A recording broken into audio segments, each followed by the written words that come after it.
Greg, what are you doing? I'm trying to find the next UFC superstar!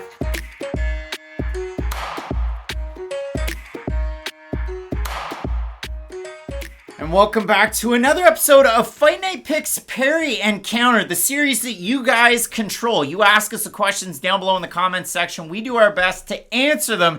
And today, our question comes in from Akash Deep, always hitting up the chat. And the question is, if you had to pick any fighter outside the UFC, who would you sign? And this is a really tough one because you can take it from all different angles. Who's somebody that's on the come up that deserves a shot? Who's somebody that we could see even on Dana White's Contender Series by extension to end up in the UFC? Or like Fedor in 2009, who is the guy or gal that definitely deserves a shot in the UFC that's a huge name that would make an immediate impact? And even in 2021, we saw that happen with Michael Chandler. So, Matt, the question is simple, but it's very, very difficult. And I got to be completely honest with you. I went 6 ways to Sunday with this one. So, exactly. That was the thing. When you had brought up, okay, what's a fighter outside the UFC you'd like to see in the UFC? It's a very broad question, like you said. It could be someone who you think has the best chance of getting a title. It could be someone who, just for the entertainment value in the organization, you'd want to see. Kind of like the Ben Askren for Demetrius Johnson trade. Like, did the UFC get the better fighter in that trade? No, not at all. Did they get the more entertaining fighter in that trade? Well, of course they did. So,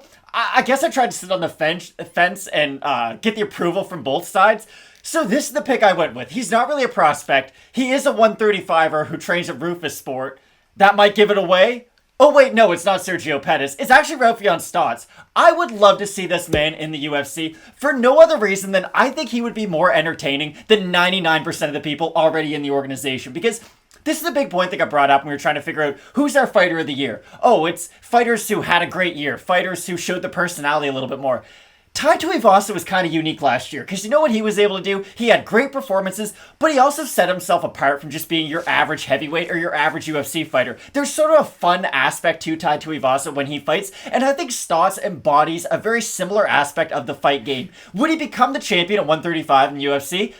I'm not here to say no because I honestly think Stotts' unique mixture of his Division II All-American Wrestling, because he's a 2-time national champ in that, which is incredible, and his improvements in his striking and his cardio, I think he could get into that top 10 range. You have to remember, his only loss is to a guy who is now in the UFC, who hit him with a spinning back fist, Merab Dvalishvili. You might have heard of him. He's very, very good. Shout out to Dana White looking for a fight. Oddly enough, that was one of the earlier fights that they were looking for. But personally, I think Stotts from Bellator would be the perfect guy to come over to the UFC because over in Bellator, they can't market your personality as well as the UFC can. It's a lot of things relying on your skill, and this is how I can defend that argument. AJ McKee is one of the coolest people walking the face of the earth. Not a single person knows who he is outside Bellator. So I think if Stotts was able to go to the UFC, show his personality a little bit more, he'd be a guy who they could market very easily. And if you remember, Raufeon Stotts getting announced to that Grand Prix, he had a chance to be interviewed before that.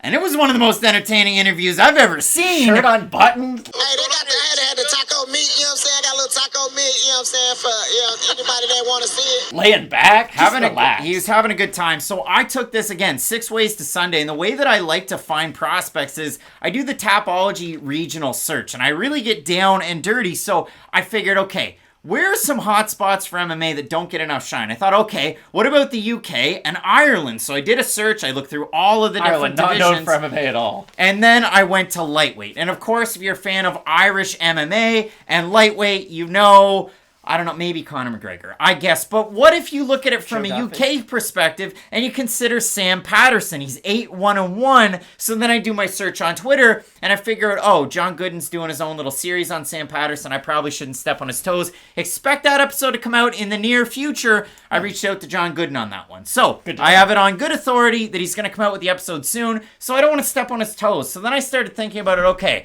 I don't want to go that route. Where's another country near and dear to our hearts? How about Canada? So I went looking for Canadian prospects, which is very, very difficult. I mean, think of Canadians that have come through lately. Hakeem Dawodu. There's also Charles Jourdain. But apart from a very few select amount of fighters, it's hard to find Canadians out there that are doing it. Insert Caio Machado. And if you look at him, 6-1-1, that's a pretty good record. Not a lot of fights, you know, if we're really being honest with it. It's only 8. But then I look at everything that this guy's done. For Caio, he's a guy that came to Canada when he was in grade 12 on an exchange program from Brazil in high school, and he ended up in Halifax, Canada. How did I find that out? An interview he did with James Lynch with My MMA News. So he parlays that, goes back to Brazil, then comes back on a work permit when he's in university, ends up in British Columbia, and then just makes a go of it. Ends up in BC. He trains out of FKP MMA. Head coach is Chris Franco. Trains with Jaden Martin, a very, very promising fighter. And for Caio, you look at it, and this is what I absolutely love. Heavyweights that don't come in at 265. He is a very interesting prospect because he fights with a big organization out west, and that's the thing that we love to see. When you're a champion in a regional organization, especially when you're testing yourself out against other fighters who are champions in other organizations, that's what you like to see. So it always trips me up. I think PFL, but it's BFL out there in British Columbia. First fight he has in 2021 is for the BFL heavyweight strap. Now, BFL's had a lot of good prospects in the past. Arjan Buller, who apparently doesn't want to fight anybody anymore, but ended up in the UFC, ended up as a one championship champion, competed with BFL. There's Matt Dwyer, there's JBC, Junior Bacon Cheeseburger, Jeremy Kennedy. There are a lot of good alumni out of that program. So he takes on not Jordan Meehan, but Lee Meehan. Look up Lee Meehan's Tapology page. Record's not good, but look it up.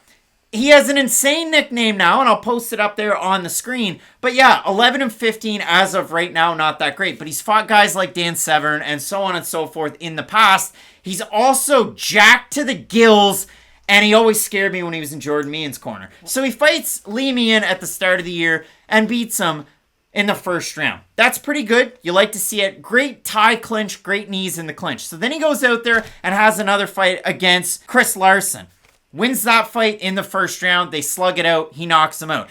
Then he's supposed to have a fight on short notice against McCarthy. And in that fight, Lee Meehan has to step in on a week's notice. They fight. He wins by first round armbar. So, to recap, 2021, 3 first round wins. All of them at weights, and this is the important part, 230.1 pounds, 231 pounds, 237.2. And they mentioned it on commentary before the first fight of the year that Machado was looking to go down to 205 pounds. So there's so many different things to like out of him, but at heavyweight, he has the speed, he has the kicks, he has the jiu-jitsu, and he has those backgrounds. He sounds a lot like Brandon Vera right now, and that makes me nervous. The thing that I like about him is that Chris Daukaus comparison. And for Daukaus, it was too much too soon with Derek Lewis, but we've seen a rise in heavyweights weighing in around that 230 mark that have had a lot of success. He's represented already by MTK Global, Alexander Rakic, Darren Till, that's their management company. And in that interview with James Lynch, he kind of attests to the fact that, yeah,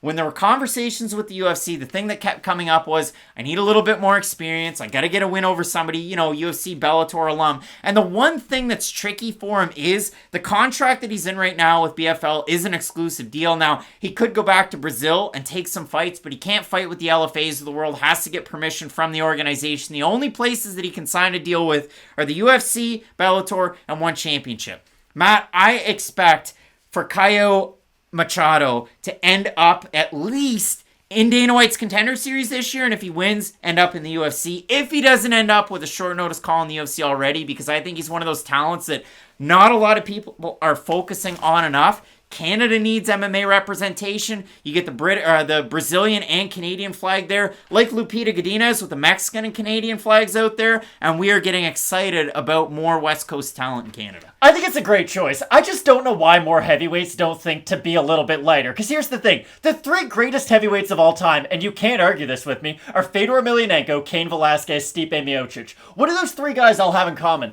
They're not big heavyweights at all. They all weigh in around like that 220 to 245 mark, and they're just far more athletic than everybody else, and they don't get tired like everyone else. I think it's a great person to highlight, and I don't understand why more people don't put that connection together, where the 3 best to ever do it in our division all figured out that, hey, maybe being bigger isn't always better. For Caio Machado, I mean, this is a guy, he's a purple belt in Brazilian Jiu-Jitsu, has the Muay Thai and kickboxing background to go with it. I think he's a special prospect that a lot of people have to pay attention to. So if you're looking for a couple of guys, in this case, that the UFC should sign coming up in 2022. Caio Machado as an underdog, 6-1-1, the BFL heavyweight champion, to end up in the UFC. And Raufeon Stots has his hands... Get through the tournament and come over, Raufeon. He's got his hands full with that Bellator Bantamweight Grand Prix, but a great guy for the UFC to sign. You let us know some topics that you'd like to see down below in the comments section with our Fight Night Picks Perry Encounter series.